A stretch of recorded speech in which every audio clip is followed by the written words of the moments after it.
which is multi-ethnic and multi. Edits to a drama about Ukraine in February 2015. What are the images we're going to see?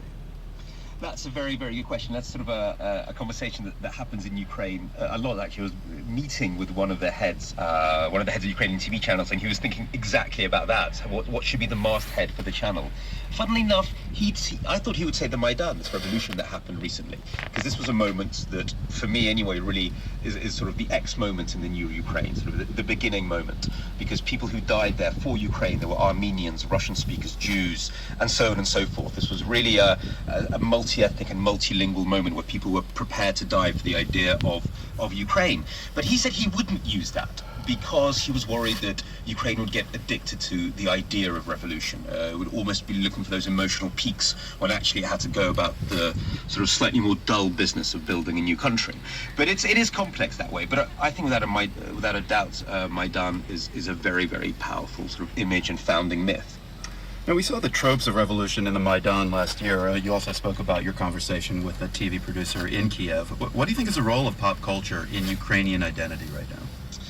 I think we have to be careful. In 2004, there was the Orange Revolution, which really used sort of pop music, MTV, and a non-violent sort of fight for a fair election. You know, the whole revolution became this kind of MTV gloss, and then there's a real risk that sort of very idea of revolution has sort of been cheapened over the last couple of decades. You know, in the 20th century, revolutions seemed very significant. They seemed very real. The Russian Revolution, the fall of the Berlin Wall.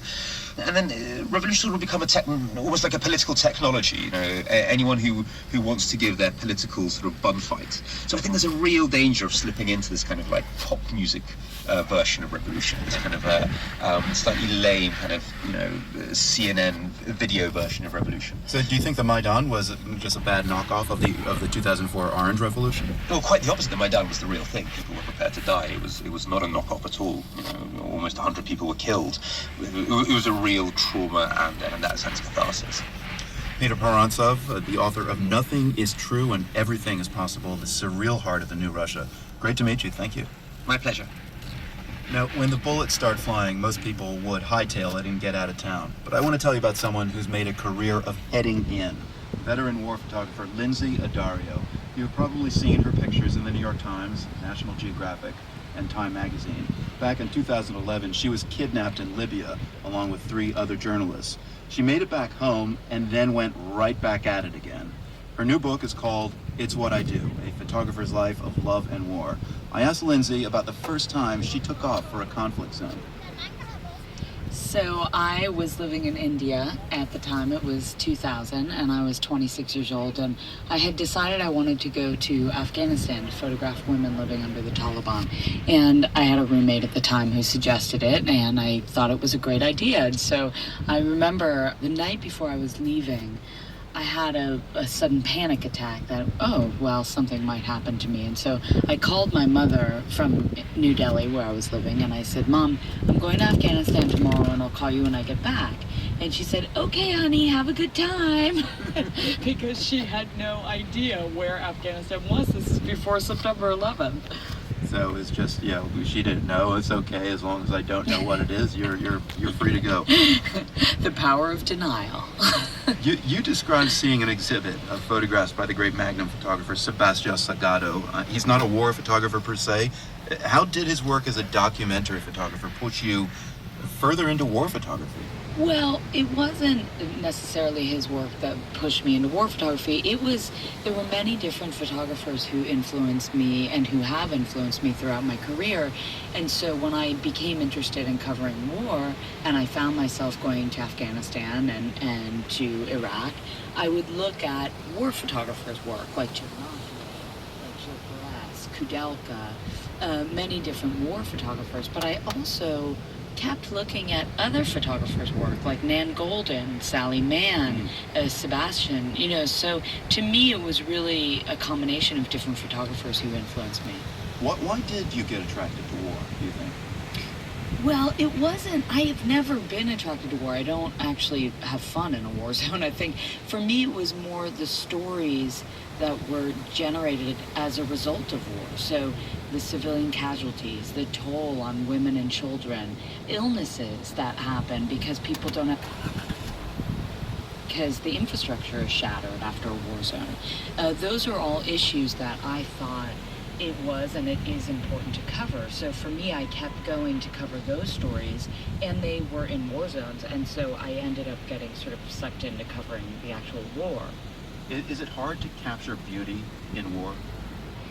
It is hard to capture beauty in war. I think for me, it's actually harder to capture war because, which sounds crazy, but I think my interest in capturing beauty in war and capturing sort of quiet moments is because I think we're so inundated with images of war and death and violence, and I don't want people to say, oh, another image of this, and sort of turn the page very quickly. I want them to look at an image and say, oh, that's unexpected, or that's beautiful, look at the light in that, and then ask themselves questions. What's going on here? Why should I care about this person in the photo?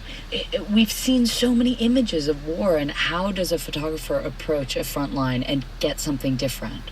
Yeah, that's a very tricky question. Have you come close to something you feel is a satisfactory answer for you anyway? No, and I'm never satisfied anyway, so I think I'm always tortured, and I'm always badgering myself for the images I miss. You really capture well in your writing that kind of risky hunger to squeeze out one more moment, one more frame from the front line. Does that desire ever die? I don't know. I keep hoping it will, but it won't. I don't. I've sort of lived my life thinking, well, maybe that will go away. Maybe I won't be so driven. Maybe I won't. I don't know. I think it's within us, and I think that I obviously have found a calling, and I found what I believe in, and I don't see myself stopping. What do you do when you want to take your mind off of the trauma of being in a war zone or any terrible things that you've seen? So, I mean, if you're editing pictures back home that have horrible, violent images, is there like a kind of music you listen to? Let's see. I listen to a lot of women singers, Like and who I. like right now. Oh, geez. A First Aid Kit. I like. Yeah, I heard of them recently. Yeah. Yeah, I like them a lot. And I go to the gym obsessively, and that to me is almost like meditation. And it's not, I really go just to think and to sort of let myself be in a place where I don't answer the phone, I don't check email, I just go. And I spend time with my family. Well, stay healthy, Lindsay, so we can keep seeing more of your work. Photographer Lindsay Addario, thanks very much for speaking with us today. Thank you so much for having me. We have some of Lindsay's very powerful images, and she tells us the stories behind them. It's all on our website, pri.org.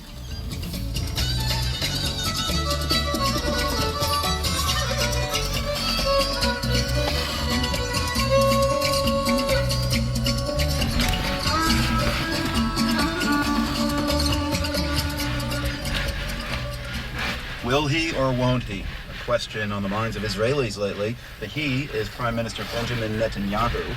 Will he or won't he address a joint session of Congress in Washington next month?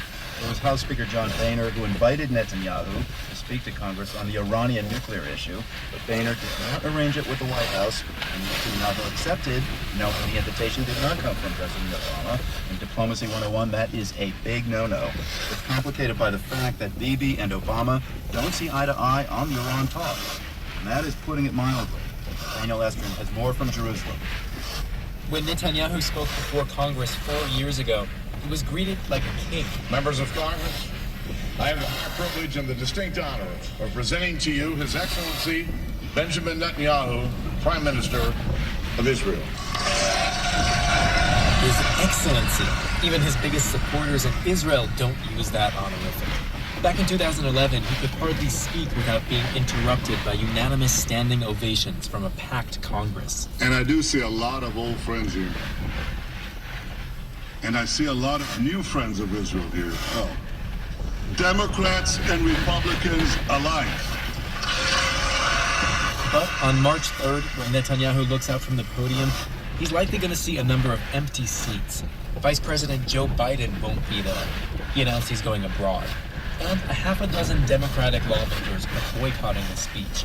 Among them, the U.S. Senate's most senior lawmaker, Patrick Leahy. and he said that was embarrassment for Israel. And as an Israeli, it was sad for me to hear that. If this is how we perceived by the senior senator, then what other people would think. Tal Schneider is an Israeli political blogger, and she's echoing the concern of a lot of Israelis about the speech. 47% of Israelis questioned in a poll this week said they thought Netanyahu should cancel. Netanyahu said this week he is determined to speak to Congress before world powers reach their end of March deadline on the Iranian negotiations. But there's another timetable at play too. 2 weeks later, on March 17th, Israelis will go to the ballot box to decide whether they want to keep Netanyahu in office. The Jerusalem Post, a center-right paper which usually supports Netanyahu's views on Iran, has come out against the speech. Gil Hoffman is a senior political correspondent for the paper. Netanyahu believes that he needs to save the world, that he's the only one who can do it.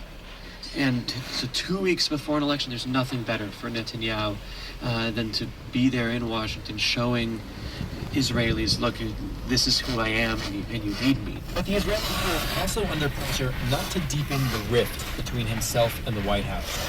President Obama says he won't meet with the Israeli leader when he's visiting Washington because it will be so close before elections, and he doesn't want to be seen as endorsing Netanyahu or any candidate. Still, Netanyahu remains determined. He said this week he would not cancel. So the question is, why not? Matt Rees is a journalist who wrote a book on the psychology of Bibi, which is what Israelis call Netanyahu. So Bibi has taken that very in-your-face element of Israeli society, and he's brought it to the world of diplomacy, and it really rubs people the wrong way. It rubs the White House the wrong way, but he doesn't care because it's the thing about him that is most Israeli. Chutzpah. Yeah, exactly. It's chutzpah. And Netanyahu is banking on voters who like a leader with chutzpah. For The World, I'm Daniel Estrin in Jerusalem.